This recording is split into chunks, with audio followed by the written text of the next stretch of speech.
to be back. It's good to be back.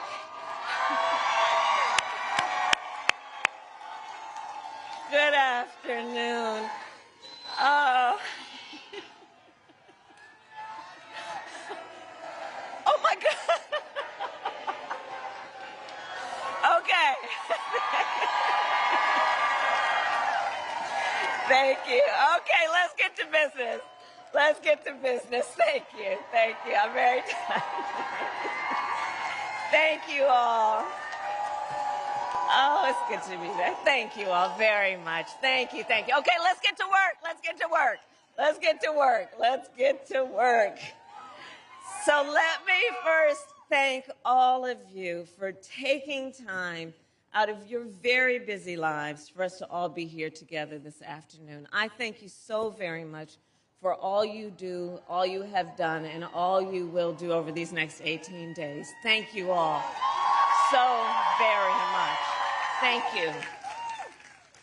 This is an incredible group of incredible leaders, and your voice matters so much right now, and I think there is so much about our campaign that is about the spirit of reminding everyone that we're all in this together. We are all in this together. So thank you. And to all the governors who are here with us today, I'm telling you, they're riding thick. They're riding thick. Oh, and they are all, each one of them, such incredible leaders, both for their state and our nation, and such dear friends. And I thank you all, including, of course, Michigan's own Governor Whitmer, who we love as Big Gretch.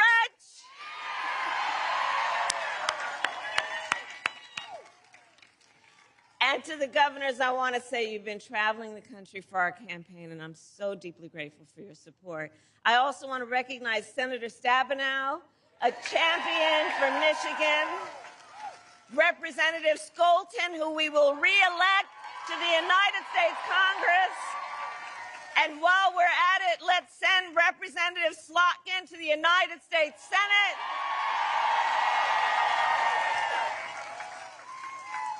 All right, so we got work to do. 18 days. 18 days left in one of the most consequential elections of our lifetime. And as you know, everyone here knows, this election is truly about two very different visions for our nation. Ours, that is focused on the future. Donald Trump's, that is focused on the past.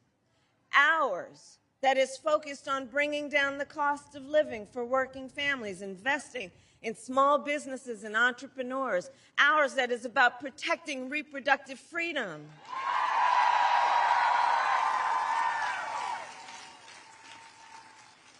But none of that is what we hear from Donald Trump. Instead, it is just the same old tired playbook. He has no plan for how he would address the needs of the American people.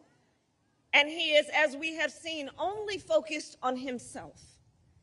And now he is ducking debates and canceling interviews. Come on. And check this out. His own campaign team recently said it is because of exhaustion. Well, if you are exhausted on the campaign trail, it raises real questions about whether you are fit for the toughest job in the world. Come on. Come on. So for all these reasons and more, we are here because we know it is time to turn the page. It is time to turn the page because America is ready to chart a new way forward. America is ready for a new and optimistic generation of leadership that is all of us. All of us. Which is why Democrats, Republicans, and independents are supporting our campaign.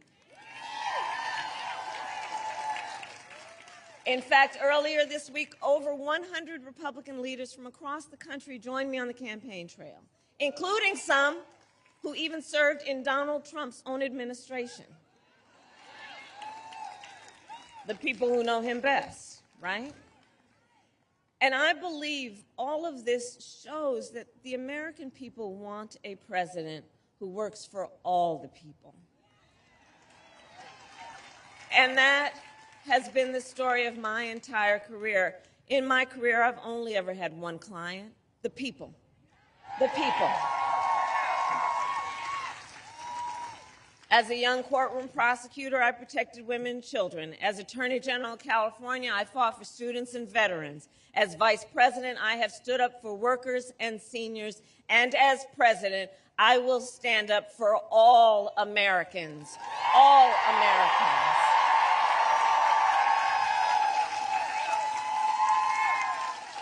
And together, we will build a brighter future for our nation. Yes, we will. Because, by the way, we will win. We will win. We will win. Come on.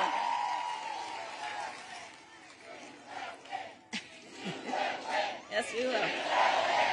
We will win. We will win. And we will win. And one of the reasons that we know we are working hard toward that win is because we believe together in building a future, in what we can do together as a nation, and a nation of people who see what we have in common, more than what separates us. We will build towards a future where we have an economy that works for all Americans. We will build what I call an opportunity economy, so that every American has an opportunity to own a home, buy a car, build wealth, and start a business. In fact, do we have any small business owners here? I love our small businesses. I got a plan for you. I love our small businesses. Our small businesses are part of the backbone of America's economy. Bless you all for the work you are doing. So under my plan, we will also bring down the cost of housing. And we will help entrepreneurs start and grow small businesses. My plan will expand Medicare to cover the cost of home health care for our seniors, so that more of our seniors can live with dignity. And, you know, I'll just give you a little background on it in terms of a personal story. So I took care of my mother when she was sick. And for any of you who have taken care of an elder relative, you know what that is, right? It's about trying to cook something that they can eat. It's about trying to find clothes that they can handle on their skin. It's about trying to, from time to time, think about something that'll put a smile on their face or maybe just make them laugh. It's about dignity. But under the current system, and especially for those in the sandwich generation who are raising young kids while you're taking care of your parents, it's difficult. And under the current system, to get help for taking care of your seniors, unless you got the extra money sitting around, you'd have to leave your job or pay down all of your savings to qualify for Medicaid. That's not right. That's not right. So my plan is about saying, let's have Medicare cover the cost of home health care for our seniors, which is a matter of understanding how real people are living and understanding the importance of everyone being entitled to dignity.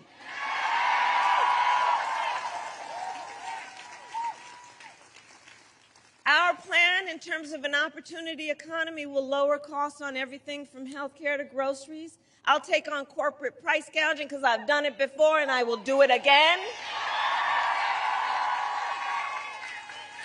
My plan will also give middle-class tax cuts to 100 million Americans, including $6,000 tax credit for the first year of a child's life, so that our young parents can do what they naturally want to do, which is parent their children well, but they don't always have the resources to be able to do it. So let's help them out so that they can buy a car seat, so that they can buy a crib, so that they can take care of that baby's needs during that critical phase of their development. We all benefit from it.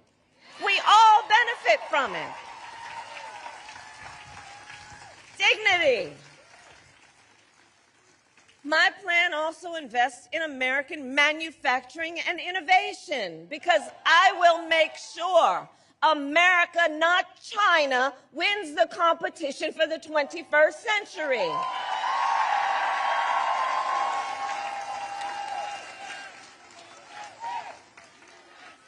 That's right.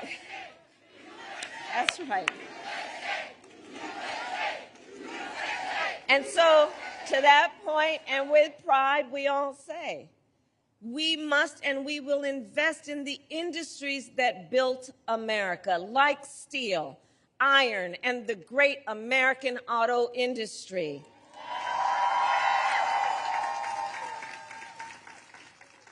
And we will ensure that the next generation of breakthroughs, from advanced batteries to electric vehicles, are not just invented but built right here in America by American union workers.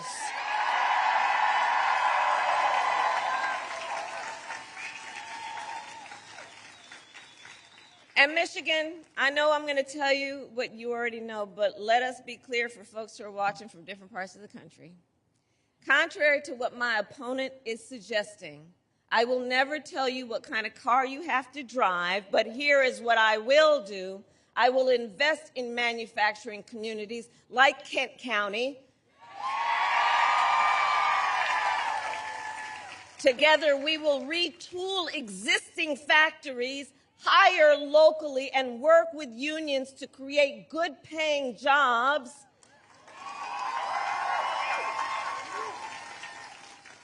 Including jobs that do not require a college degree, because here's where I come from. I know a college degree is not the only measure of the skills and experience of a qualified worker.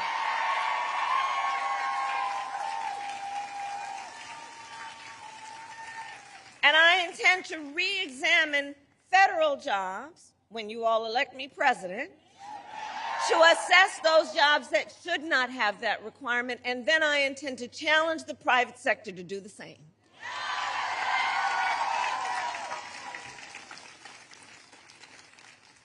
Now, all of this is to say Donald Trump has a different approach.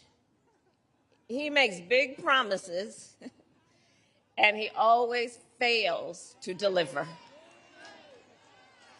So, remember, he said he was the only one, you know how he talks, the only one who could bring back America's manufacturing jobs. Then America lost almost 200,000 manufacturing jobs when he was president. Facts, including tens of thousands of jobs right here in Michigan. And those losses started before the pandemic, making Donald Trump one of the biggest losers of manufacturing jobs in American history. And his track record for the auto industry was a disaster. He promised workers in Warren that the auto industry would, and I'm going to quote, not lose one plant during his presidency. Those were his words, not one plant. Then American automakers announced the closure of 6 auto plants when he was president, including General Motors in Warren and Stellantis in Detroit. Thousands of Michigan auto workers lost their jobs. And Donald Trump's running mate recently suggested that if they win, they would threaten the Grand River Assembly Plant in Lansing, okay? The same plant our administration protected earlier this year, saving 650 union jobs. 650 union jobs. His running mate called those table scraps. So we fought hard for those jobs. And we believe that you deserve a president who will protect them and not insult them. And make no mistake, Donald Trump is no friend of labor. Let's be really clear about that, no matter what the noise is out there. He is no friend of labor. Just look at the record. Instead of his rhetoric, look at the record. And let's not fall for the okey doke. Seriously, he encouraged automakers to move their plants out of Michigan so they could pay their workers less. Understand what that was about. So they could pay their workers less. And when the UAW went on strike to demand the higher wages they deserved, Donald Trump went to a non-union shop and attacked the UAW. And he said, striking and collective bargaining don't make, quote, a damn bit of sense. A damn bit of difference is what he said exactly. That it doesn't make a, quote, pardon my language, a damn bit of difference is what he said. All right, brother. So, Michigan, you know better. Strong unions mean higher wages, better health care, and greater dignity for union members and for everyone, whether or not you are part of a union. Get that straight. Get that straight. Which is why, when I am president, I will sign the PRO Act into law and make it easier for workers to join a union and negotiate for better pay and working conditions.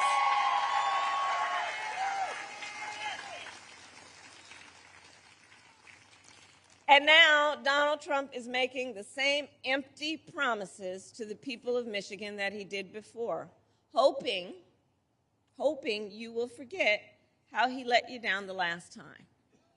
But we will not be fooled, because we know how to read Project 2025. For those who haven't seen it, just Google it. You know, I just have to keep repeating. I can't believe they put that thing in writing. I cannot believe they put it in writing. They bound it. They published it and they handed it out. And now they're trying to run from it? Come on. And so we've read it. It's a detailed and dangerous blueprint for what Donald Trump intends to do if he were elected president. So that's why we know, not only because it's what he did before, that's why we know Donald Trump will give billionaires and corporations massive tax cuts, attack unions, cut Social Security and Medicare, get rid of that hard-fought, hard-won $35 cap on insulin for our seniors. Check out what's in it. It will make it easier for companies to deny overtime pay for workers and impose what I call a Trump sales tax, which is basically, he's talking about at least a 20% tax on everyday necessities, which economists have measured will cost the average family nearly $4,000 more a year.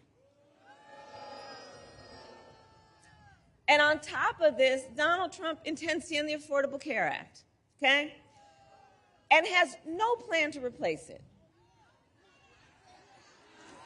You watched the debate. So you remember? He has, quote, concepts of a plan. Concepts of a plan. So he's going to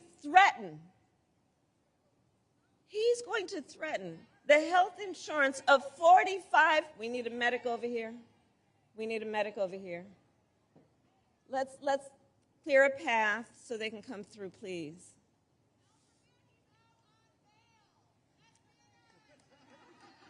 And we got jokes over here, grounded in reality. We okay? Okay, we're okay. Thank you all. So, here we go. Okay. So, where I was going with that is, many of you may have heard me say, I do believe that Donald Trump is an unserious man. And the consequences of him ever getting back into the White House are brutally serious. Brutally serious. So on that point about concepts of a plan, it's funny. We thought it was ridiculously hilarious when we first heard it. But here's the thing about that. He is basically going to threaten the health insurance of 45 million people based on a concept. And take us back to when insurance companies could deny people with pre-existing conditions? You remember what that was like? Well, we are not going back. We are not going back. We're not going back. We are not going back. We're not going back. And we are not going back because we intend to move forward, because ours is a fight for the future, and it is a fight for freedom. Like the fundamental freedom of a woman to make decisions about her own body and not have her government tell her what to do. And we here remember how we got to this place, because then President Donald Trump hand-selected 3 members of the United States Supreme Court with the intention that they would undo the protections of Roe v. Wade, and they did as he intended. And now in America, 1 in 3 women lives in a state with a Trump abortion ban. Many of these with no exception even for rape and incest, which means you're telling a survivor of a violation to their body that they don't have a right to make a decision about what happens to their body next. That's immoral. That's immoral. And I think we all know one does not have to abandon their faith or deeply held beliefs to agree the government should not be telling her what to do. Not the government. If she chooses, she will talk to her priest, her pastor, her rabbi, her imam, but not the government, not some people up in a state capitol, not Donald Trump. No. So let me tell you, when Congress passes a bill to restore the reproductive freedoms nationwide, with your help as President of the United States, I will proudly sign it into law. Proudly. Proudly. Proudly.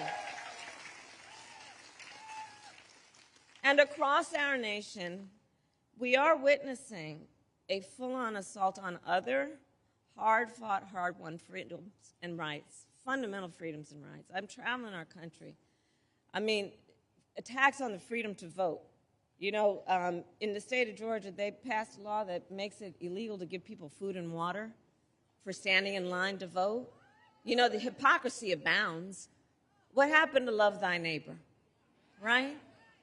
Attacks on the freedom to join a union, attacks on the freedom to be safe from gun violence, attacks on the freedom to love who you love openly and with pride.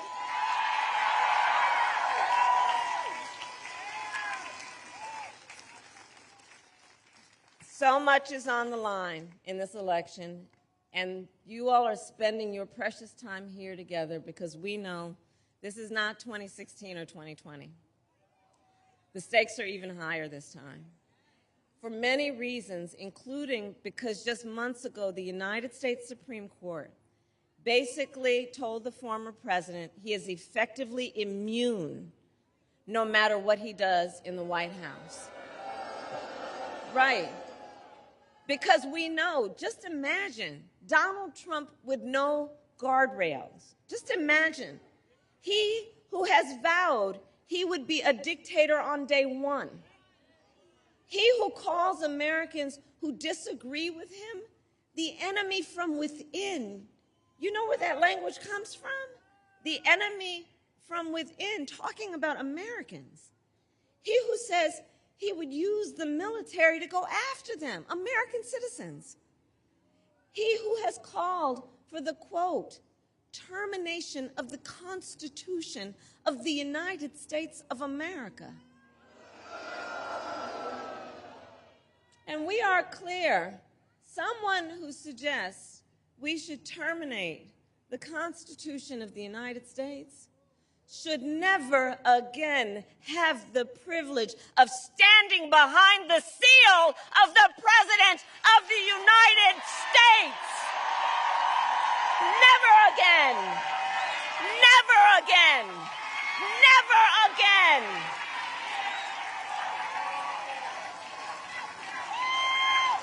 Never again. Never again. So, Michigan, it all comes down to this. We know why we're here together. We know what's at stake. And we are here together for one of the most important of all the reasons. We are here together because we love our country. We love our country.